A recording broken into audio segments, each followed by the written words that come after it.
Hi అండి. నిన్న follicular study గురించి చెప్పుకుంటున్నాం కదా! అయితే ఫాలిక్యులర్ స్టడీ అంటే బిఫోర్ మెన్సెస్ సైకిల్ స్టార్ట్ అయినాక సెకండ్ డేకి మెడిసిన్ ఇస్తారని చెప్పాను కదా! ఆ మెడిసిన్ వల్ల యూట్రస్‌లో ఎన్ని ఎగ్స్ ఫార్మ్ అయ్యాయి and quality and quantity of ఎగ్స్‌ని చెక్ చేయడంనే ఫాలిక్యులర్ స్టడీ అని అంటారండి. ఇవి 11th డే నుంచి ఆల్టర్నేట్ డేస్‌గా చేస్తారు. అంటే follicular study means just like ఏ స్కాన్ లాగా ఉంటది. అండ్ అట్లా చెక్ చేసి ఒకవేళ ఎన్ని ఎగ్స్ ఫార్మ్ అయ్యాయి దాన్ని చూసి క్వాలిటీ ఎట్లా ఉంది అండ్ సైజ్ ఎలా ఉంది చూసి ఇన్ కేసు సైజ్ నార్మల్గా ఉంటే ఇంక్రీజ్ అవ్వడానికి చూస్తారు. అండ్ సైజ్ విషయానికి వస్తే 18 mm ఆర్ 18 mm కంటే ఎక్కువ ఉంటే అంటే 20, 22 ఆ ఏజ్ అంటే ఐ మీన్ 18 నుంచి 20, 21, 22, 23 అట్లా ఉన్నదనుకోండి, దాన్ని యూట్రస్ నుంచి ఐ మీన్ ఓవరీస్ నుంచి యూట్రస్లోకి వెళ్ళడానికి హెచ్సిజి అనే ఇంజెక్షన్ ఇస్తారు. అది 24 hours మీన్స్ 24 hours లో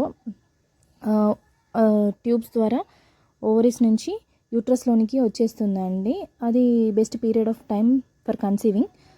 థ్యాంక్స్ ఫర్